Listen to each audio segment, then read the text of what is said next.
Bonjour, bonjour. Donc une vidéo pour travailler sur la trigonométrie de collège. Et donc cette vidéo va être juste réservée, il y en aura une autre. Elle va être juste réservée à calculer la longueur d'un côté. Donc je vais bien mettre en évidence mon objectif. La longueur d'un côté de triangle rectangle, bien évidemment, ça c'est impératif. La trigonométrie cosinus, sinus, tangente ne s'utilise que dans un triangle rectangle au collège. Donc avec la trigonométrie. Un point vocabulaire auparavant pour qu'on soit tous d'accord, puisque dans cette trigonométrie, vous allez entendre parler de côté adjacent, de côté opposé et d'hypoténuse. Alors l'hypoténuse, je pense que ça ne pose pas de problème. Lorsque vous avez un triangle rectangle, donc qui est signifié par le petit carré qu'on fait ici qui marque l'angle droit, eh bien, l'hypoténuse, c'est le plus long côté, c'est le côté qui est en face de l'angle droit. Donc ça, en général, ça ne pose pas de problème. Après, ce qui pose problème des fois, c'est cette notion de côté adjacent, côté opposé.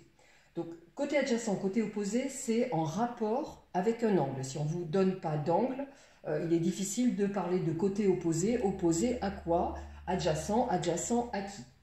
Donc, j'ai matérialisé, j'ai mis en évidence cet angle-là, qui d'ailleurs porte le nom BAC, donc l'endroit enfin le point en lequel on a cet angle, eh bien c'est celui qu'on met au milieu et on met le petit chapeau.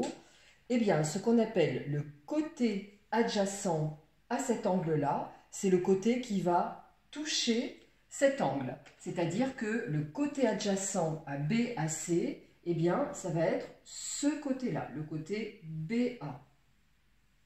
Voilà.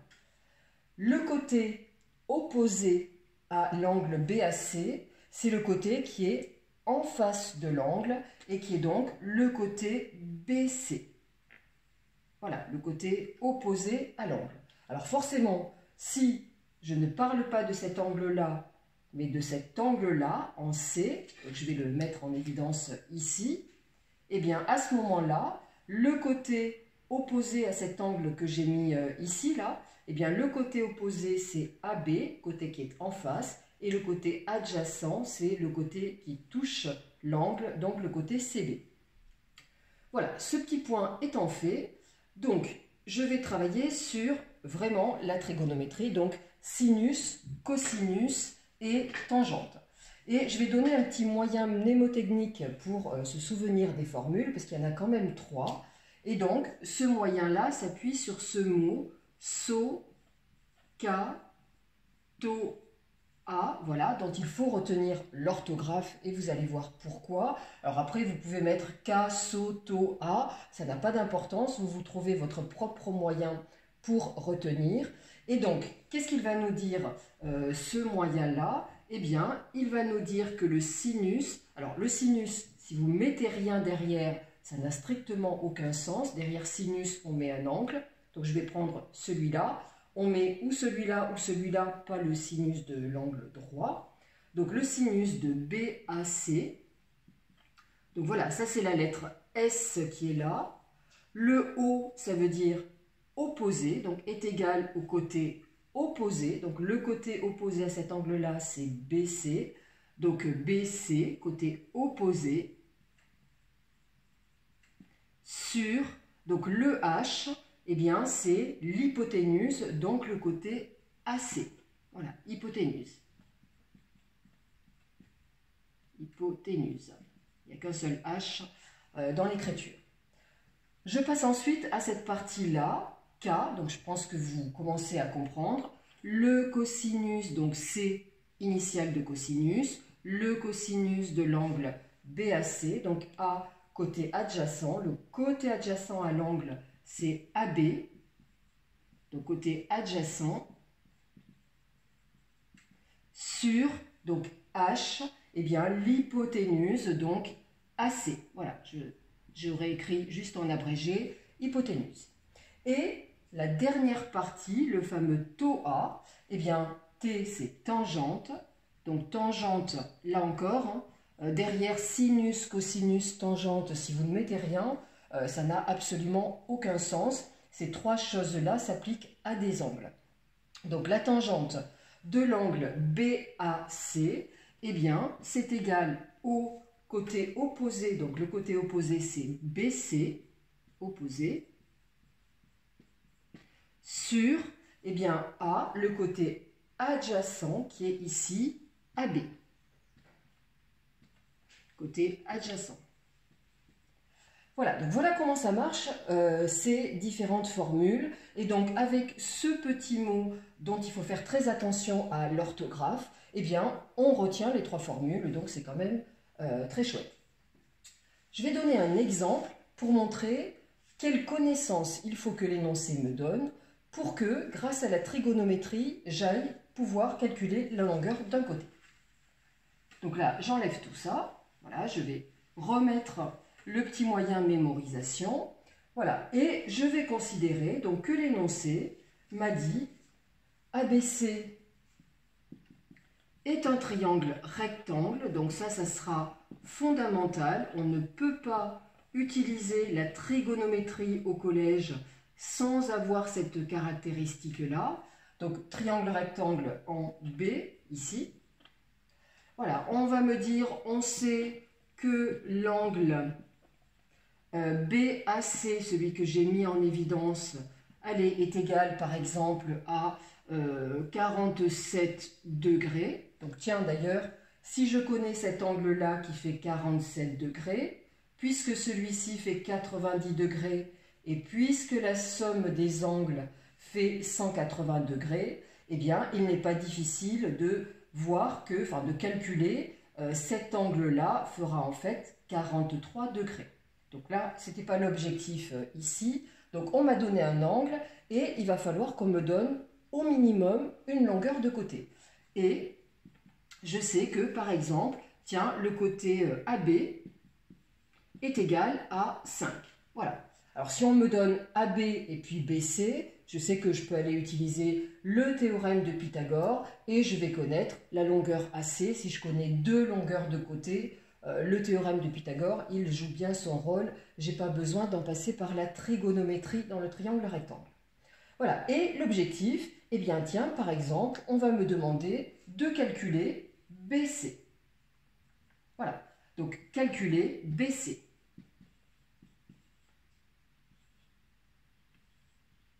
Voilà l'objectif de l'exercice.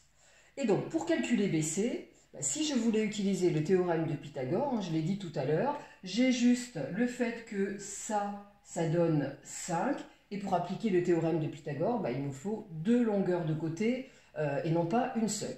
Donc là, ma possibilité va être d'aller utiliser la trigonométrie dans le triangle rectangle. Donc, je vais enlever cette partie-là. Les données sont écrites ici.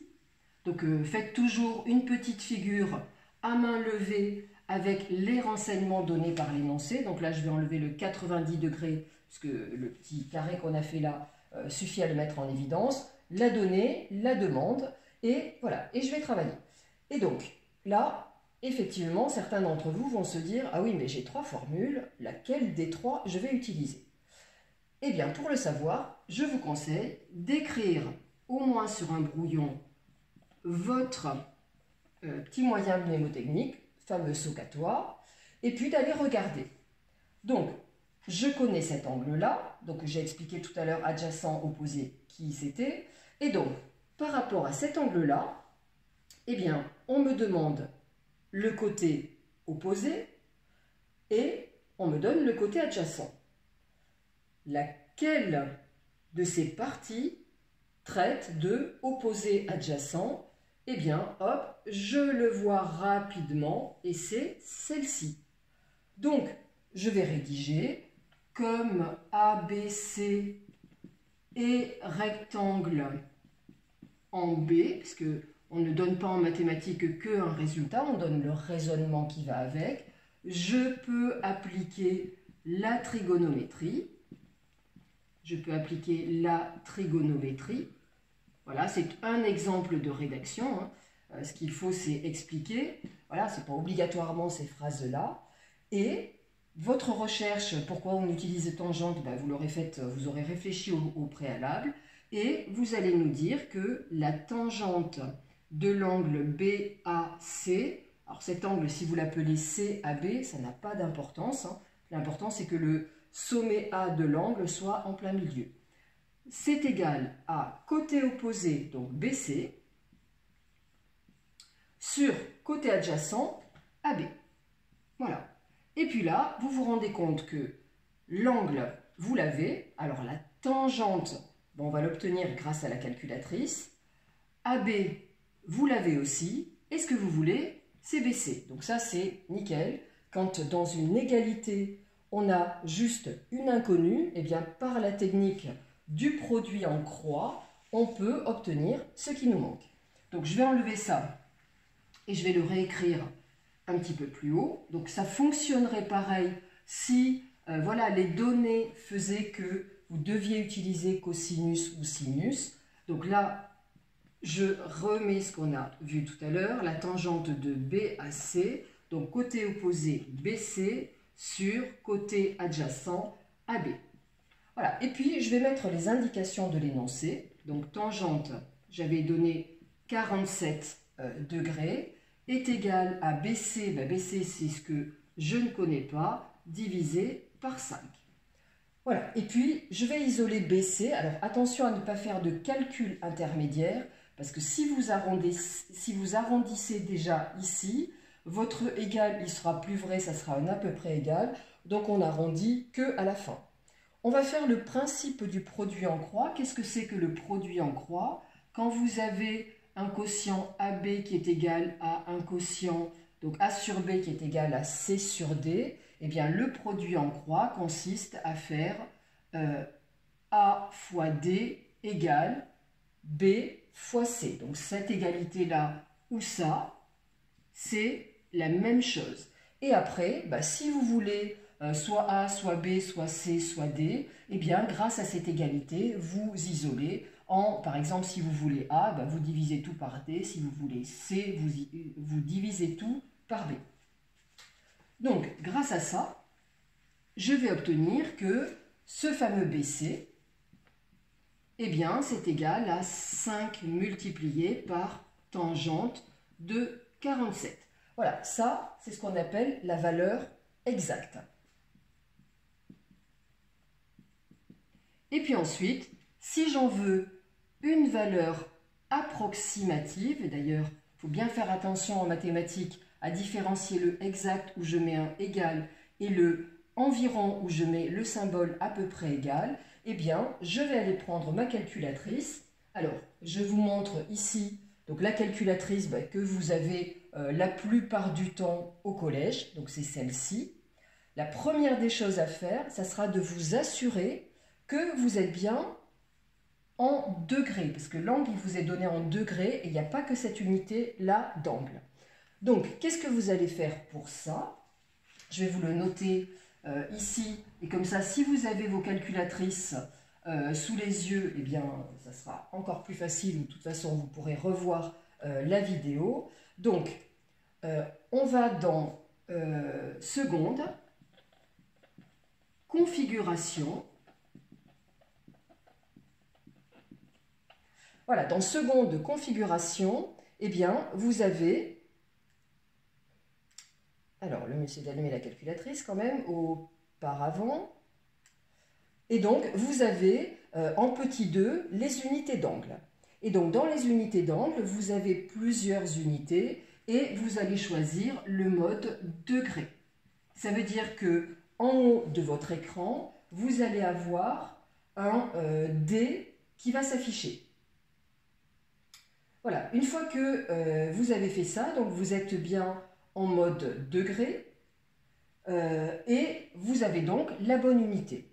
Et puis ensuite, qu'est-ce que vous faites? Eh bien, sur votre calculatrice, vous tapez la succession, donc 5, le symbole multiplié, et vous avez sur l'une des touches, ici, là, dans cette 1, 2, 3e ligne, vous avez le fameux TAN, T-A-N. Vous mettez derrière donc 5 multiplié par tan, à quoi vous arrivez immédiatement. D'ailleurs, votre calculatrice vous met une petite parenthèse. Vous mettez votre 47, vous fermez la parenthèse. Voilà. Vous allez ensuite sur Exé et la calculatrice va vous donner, alors j'écris ce que vous donne la calculatrice, 5,361,8,4,3,5,5. Voilà, on peut bien imaginer que ce n'est pas une valeur exacte et en fait il y a d'autres chiffres encore là derrière. Et ensuite, vous allez regarder la demande du professeur. Si par exemple, on vous a demandé d'arrondir à l'entier, eh bien, hop, vous coupez le nombre ici, vous regardez ce qu'il y a derrière. Si derrière, il y a un 3, donc vous arrondissez à 5. Je rappelle la règle des arrondis. Si ici, il y avait eu 5, 6 ou plus, on aurait arrondi à 6. Si on vous demande d'arrondir au dixième, donc un chiffre après la virgule, hop, vous venez couper votre nombre ici à un chiffre après la virgule, mais vous regardez ce qu'il y a après. Tiens, ce qu'il y a après, c'est un 6, donc j'arrondirai à 5,4. Si on me demandait d'arrondir au centième, donc deux chiffres après la virgule, je viens couper mon nombre à deux chiffres après la virgule. Je viens regarder ce qui est derrière. Tiens, derrière c'est 1. Donc je répète, si ça avait été 5, 6 ou plus, j'arrondirais à 5,37. Et là, comme c'est un 1, eh bien si on me demande au centième, j'arrondis à 5,36. Si dans l'énoncé, on m'a donné des unités, c'est-à-dire si on m'a dit que les côtés sont en centimètres, là je vais aller rajouter centimètres. Si on ne m'a pas donné d'unités, je ne vais pas les inventer puisque je ne sais pas dans quelle unité on a travaillé, et je vais laisser 5,36. Voilà, donc la valeur exacte et une valeur approximative. Et l'approximation, eh bien, vous répondez à celle demandée par l'énoncé. Si l'énoncé a oublié, parce que ça arrive des fois, eh bien souvent on donne allez, à peu près deux chiffres après la virgule, c'est quand même bien, parce que arrondir à l'entier, c'est un petit peu grossier quand même, vous voyez bien que c'est pas tout à fait 5. Voilà, j'espère que cette vidéo vous aura aidé. Je vous donne rendez-vous pour une vidéo après celle-ci, qui va cette fois-ci travailler sur, on sera toujours dans un triangle rectangle, on va toujours utiliser la trigonométrie, mais cette fois-ci, la demande ne sera pas de calculer une longueur de côté, mais de calculer un angle dans le triangle, bien évidemment pas l'angle droit, soit celui-ci, soit celui-ci. Voilà, donc je vous dis à la prochaine vidéo, et puis je vous souhaite de bien travailler cette notion, et vous pouvez la liker si vous avez aimé, ou mettre un commentaire si vous considérez voilà, qu'il y a des choses qu'il faut encore réexpliquer. Voilà, au revoir à tous.